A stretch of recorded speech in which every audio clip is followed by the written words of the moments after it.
So there's a new true crime story that's gone relatively viral because, like many alarming true crime cases of this day, there is a significant digital footprint, which makes it so that the murderers that we, let's say, completely do not relate to or have nothing in common with become more quote-unquote relatable because we see their content as humans before they've committed unthinkable acts. That's exactly what's going on here. So we're going to talk about the case about this murder-suicide and then the TikToks that were posted in relation to the murderer's mental health and well-being. To be clear, a lot of this has been deleted or has been privated, so all I have is what other people had reposted. So there's certainly more to the story than what I can show you, but I'm assuming, and other people online have also assumed, that it's due to the investigation that all this stuff is locked down for now, if not actually just deleted. New Hampshire mom killed husband reportedly battling brain cancer, 2 kids in murder-suicide, authorities say. Authorities believe Emily Long fatally shot her husband before killing herself early Monday. A New Hampshire woman shot and killed 2 of her children and her husband, who had reportedly been diagnosed with brain cancer, before killing herself, authorities said. The body of Emily Long, 34, Ryan Long, 48, Parker Long, 8, and Ryan Long, 6, were found at the family house in Madbury on Monday. Authorities believe Emily fatally shot her family before killing herself early Monday, the New Hampshire Attorney General's office said in a news release. Her husband died from multiple gunshots, and the 2 children died from a single gunshot, the release said. Their deaths were ruled homicides. A 3rd child, a toddler, was found in the home unharmed, a spokesperson said. Now, we'll discuss more about the surviving toddler later on.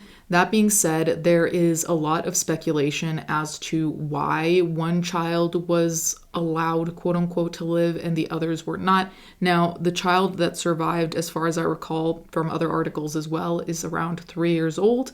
And therefore, there's a lot of speculation online that the reason that the mother, Emily, did not shoot the child is because there was a potential for the child to not recall any of this.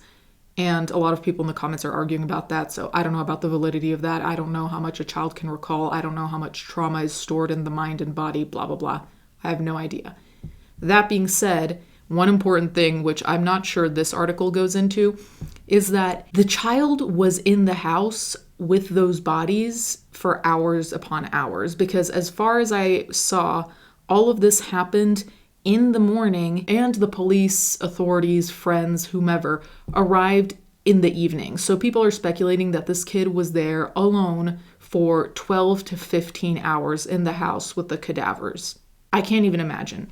We're going to talk about that more later, but it's important to bring up because not a lot of articles are really focusing on that point, understandably, because the conspiracies have already begun. The Attorney General's office said a motive is still under investigation. According to the New Hampshire union leader, Long's husband had been diagnosed with brain cancer. Emily Long posted about the diagnosis on her TikTok account, which was made private after the shootings, the newspaper reported. A spokesperson for the Attorney General's office said several witnesses had reported Ryan Long's health battle to them, but it has not viewed any medical records. While investigators are becoming aware of various concerns issues going on in the household at the time of the event in question, people should avoid speculating that this event was caused by a single reason or stressor, the office said in a news release Wednesday. And it's funny that this article even mentions speculation because I think at this point, as much as it should be avoided, it's not really avoidable once anything hits the internet. Speculation is like this, which is a double-edged sword because there are times where that speculation has amounted to something in the sense of people investigating a new route that maybe they hadn't considered prior. There also is speculation that there's a double motive in the sense of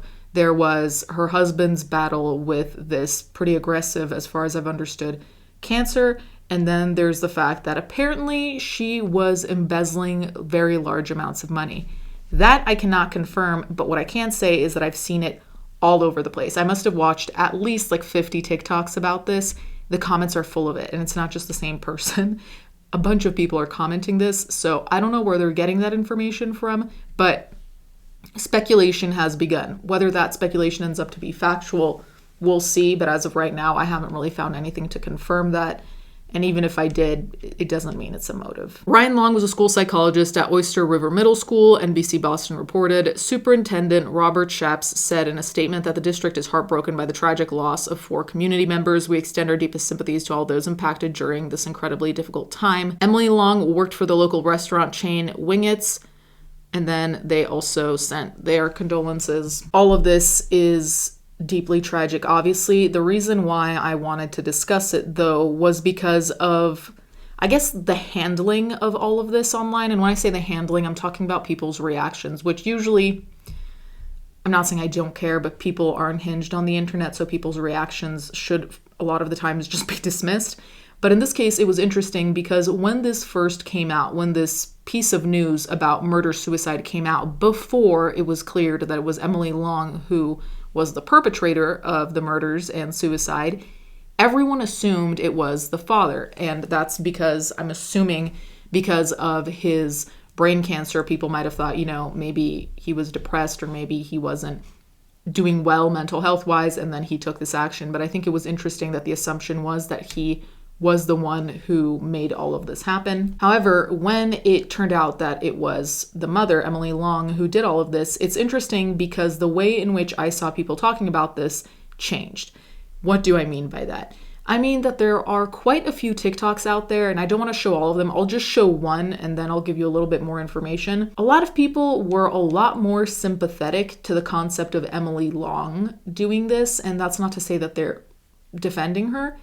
But people were giving a lot of benefit of the doubt, which was kind of surprising to me because usually when children are involved, especially in any type of crime, people are very black and white and it's wrong. This person did something fucked up, end up. And granted, you can see nuance in anything, but as a general notion, most people come to that very same conclusion. Interestingly enough, because Emily Long was, I don't know if it's because she's a woman, because of everything she was enduring, if it was everything put together, people were more willing to give her not really the benefit of the doubt as much as saying like there were signs, like it was clear she wasn't okay, blah, blah, blah, which as much as that may have been true, that there may have been signs and it's clear that she wasn't okay, that really doesn't change anything in the grand scheme of things in the sense of, well, she still did what she did. That's your responsibility. You're accountable for that no matter where your head was at in terms of mental health. And in fact, I'll show you a TikTok where Emily herself says that she needs to go to therapy, but isn't going as of that moment. Anyway, let's not get ahead of ourselves. So the first TikTok I want to show is obviously from Emily Long. Like I said, this was saved, screen recorded, whatever, by someone, and this is the only one I've been able to find that doesn't seem edited or chopped up or modified. So this is the only one I really want to show because it seems to be the most legitimate, quote unquote. So here we go. I'm going to speed it up slightly because it is a longer TikTok. I was thinking a lot today about the different videos that I've posted and the different things I've talked about. And while they're all authentic and true, they are quite melancholy, if you will. And I feel like a lot of it is like, woe is me. This is going to be so hard for me. How am I going to navigate all this stuff for me? And I feel like I've forgotten the root reason of why all of that really does make me sad, and I wanted to talk about that. And it really is more of why I'm obsessed with my husband and how my fear of him passing is the cause of all of these woe is me, feel sorry for me, this is gonna be hard for me. So my husband is my perfect opposite. When people say that opposites attract, obviously we have common interests and stuff like that. But when people say that opposites attract, that is me and my husband to a T. And while it might not show it here, I am very outspoken, very impulsive, emotionally driven. I have absolutely no filter in a good and a bad way. I don't take boundaries very well. And I fly off the cuff, and not in a violent way, obviously, but just if I feel something, I'm gonna say it. Sometimes it gets me into trouble. Sorry. But my husband is processing. I see it as puttering, but he is processing everything. He is listening. He is thinking about every side, every angle. He's always devil's advocate, as much as it literally kills me. He's so thoughtful in his decisions. He's the most ethical human on this entire planet. Every single decision that he makes is based on his code of ethics. And it's so respectful.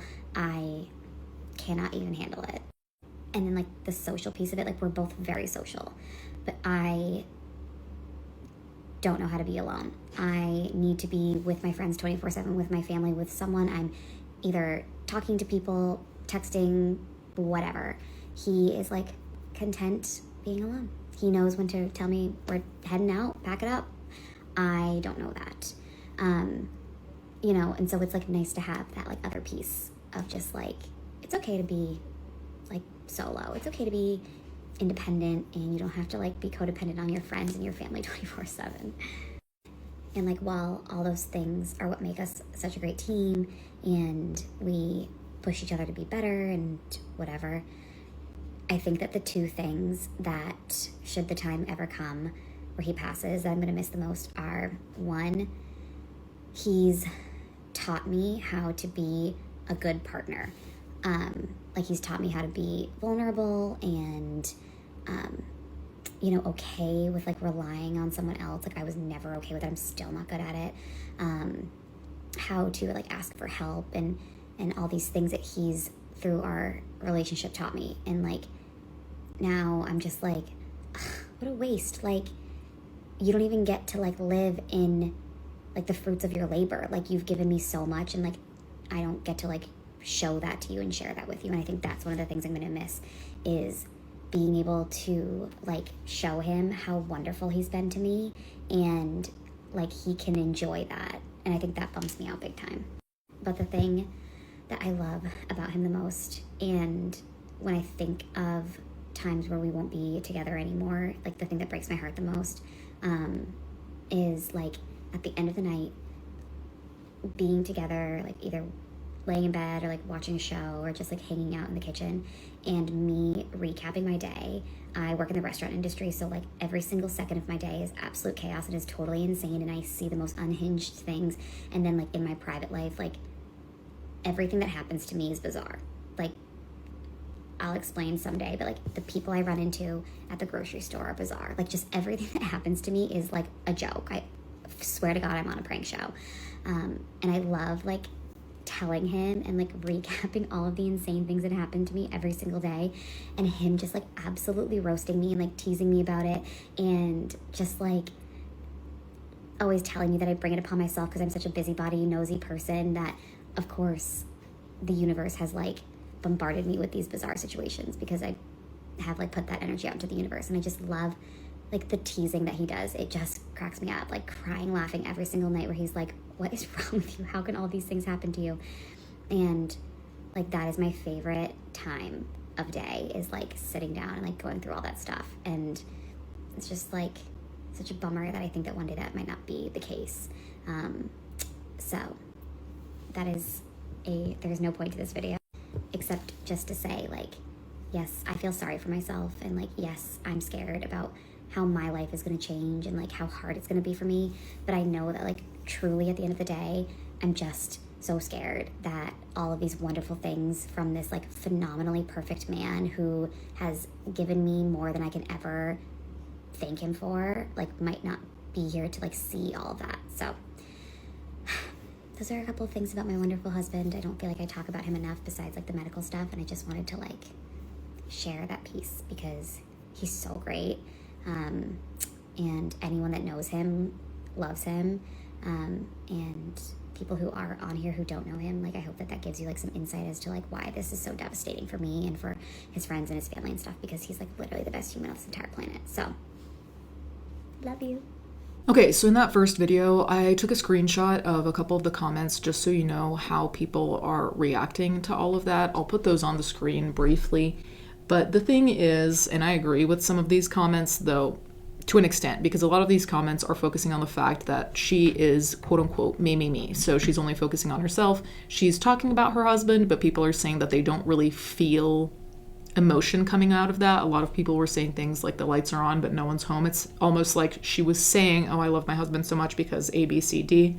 But people weren't really feeling that come through. It felt, some people were saying premeditated, some people were saying scripted. That being said, this is her personal, or was her personal TikTok. So it being me, I can't really blame her on that note. What I can say is that what makes it seem me in a way that people will not empathize with is the fact that You're worried about how you're going to be because allegedly you don't know how to be alone, according to your own words in this TikTok. You briefly mention what it's going to be like parenting your children solo, just as a mom. But then you don't go into what it's going to be like for your kids to have no father. You're not going into what it's going to be like for your kids beyond the logistical, only one income, only one parent, the things that are directly visible. You're not even mentioning or thinking about, as far as the TikTok people watching you know, you're not even thinking about the fact of what is this going to do to them emotionally and psychologically, because that's really where the damage is going to occur, right? The stuff that you don't see, the stuff that's not on paper, the stuff that alters people's personalities, ways of handling things, coping mechanisms, all of that.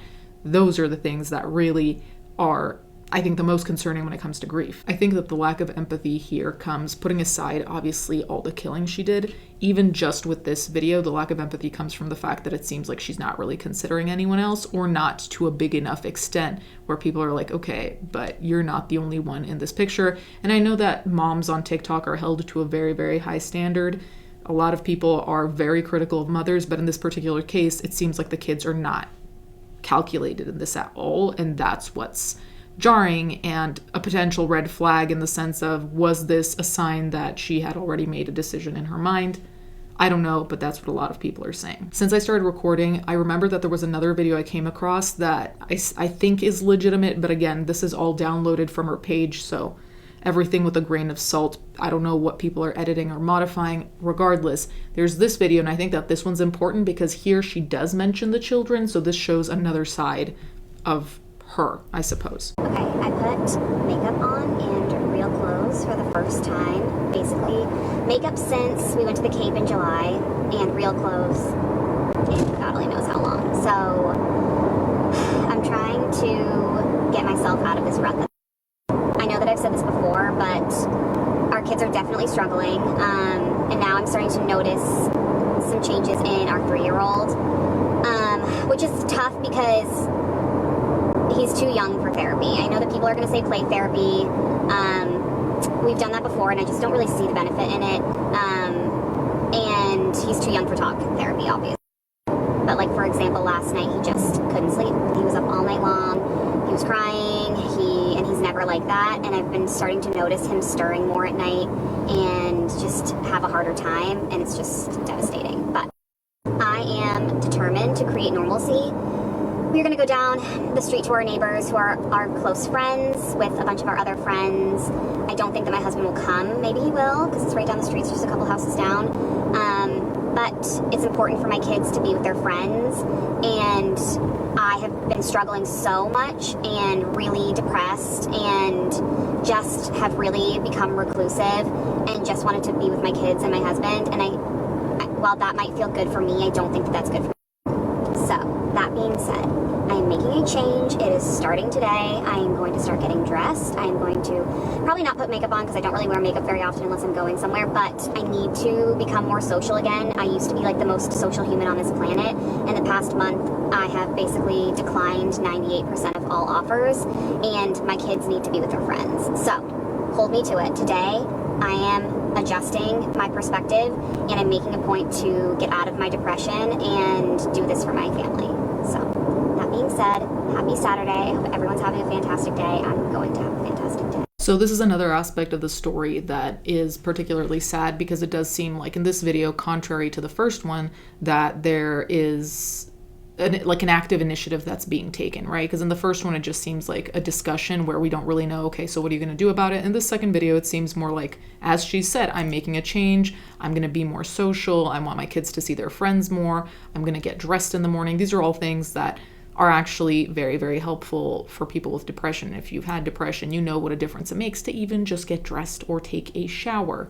So all of this seemed pretty hopeful, actually, because someone committing to doing that and saying they're going to do that, if you're depressed, sure, you might say that and be bullshitting, but it takes a lot if you're depressed and unwell to even conceive of doing those things that seem like the biggest deal in the world when you're in that state. And I say that from experience. So people were really also confused and jarred by the fact that there were these two back-to-back videos that had a completely different vibe. If you look at it, her perspective seems completely different in a positive way, because here it seems like, okay, she's taking control of the situation, she's being proactive, and then what happened happens. People can't really make sense of that. And I think this is the one time where I will say I agree with the comments that say mental health or mental illness don't really make sense, right? There are plenty of times where we've seen people seemingly turn a corner, seemingly be better, and then boom, some tragic turn of events occurs where they actually weren't doing better, whatever the case may be.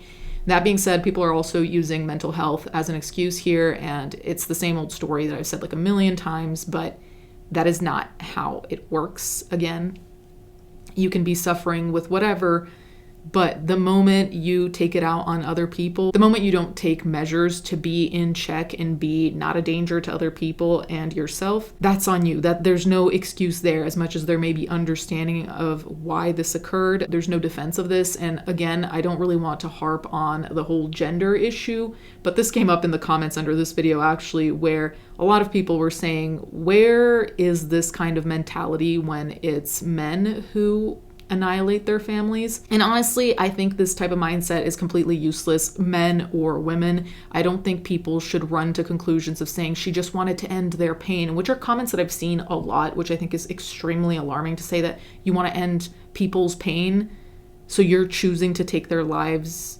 for them, question mark. I'm not going to go down that rabbit hole because it's not going to make sense. I've already tried. So it's also interesting how this is being talked about versus other cases where men are the perpetrators, but that is an old story, and we know that all the roads lead to the same answer. It's just how men's mental health is treated versus women's. That's not a central point, but I think it's something that also comes up a lot in the discussion here. On that note, like I said, there were a lot of people on TikTok who were not necessarily directly defending her, but certainly were being ambiguous about how much blame they were putting on her. And I'm not saying we have to go out there and start screaming about how she's a terrible person, but we also can just acknowledge that what she did is wrong on every single level. So this one content creator actually discussed this a little bit, and I'm going to show you the TikTok. I'm going to tell you right now, after this TikTok, this content creator was under some serious fire because people were saying, why are you defending the mother? Why are you blaming the system? Which is something you'll see. And there's a follow-up TikTok where this content creator explains. So I'm saying just watch both of the TikToks I show you before coming to conclusions about where this content creator is coming from. Okay, now that the autopsy report is officially out, I can finally comment on this. I do have rage for the entire situation. I have rage for the lives that were lost, and I have rage against the system that failed this family. There is no excuse to ever do something like this. From what I'm reading in comments, it was very clear that she was struggling, and as much as her neighbors tried to be a part of things, nobody could relate to what she was going to experience. I grew up in the foster system. I stand up for children more than anything, but there was a way to avoid this, and it was the system helping a mother and a family that desperately needed it. I have had many of these comments, and the last thing I ever expected was for you guys to think that I was taking the side of somebody who took their children's lives.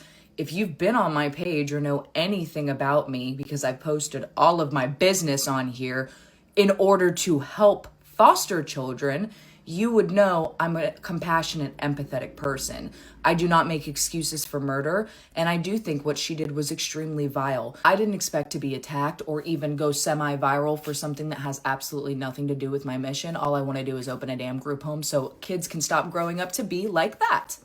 Okay, so these were the two TikToks. The first TikTok is obviously what made people really angry, because the comments, as you can see in the TikTok, the comment shown is kind of underlining the fact that it's seeming like there's not really that much rage for the mother, and instead there's a lot of focus. And I'm not just talking about this creator, I'm talking about the bigger conversation around this.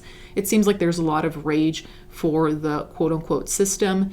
And while I do think the system is broken, if we resort to blaming the system, we're never going to have personal accountability ever again. Because realistically, we can trace most murderers, most rapists, most criminals generally. If we trace their history, there are a bunch of traumatic events. There are a bunch of ways in which society let them down. There's always something there. And as much as ideally that system would be fixed, also, we cannot always just fall back on the system and say, oh, well, this guy became a murderer because when he was a kid, so and so happened, and the government didn't step in, the government didn't help, the government didn't provide any assistance.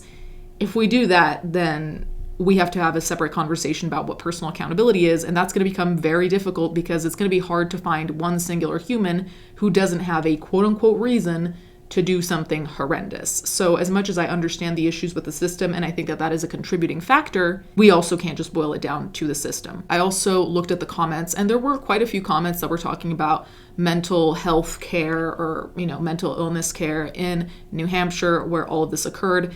And people are just saying that basically it's non-existent. There are no systems in place to take care of people struggling. Now, I can't confirm that. I feel like that's a nationwide kind of problem, though granted, some places may be doing better than others. But we all know that mental health is stigmatized unless it's quirky or trendy at the moment.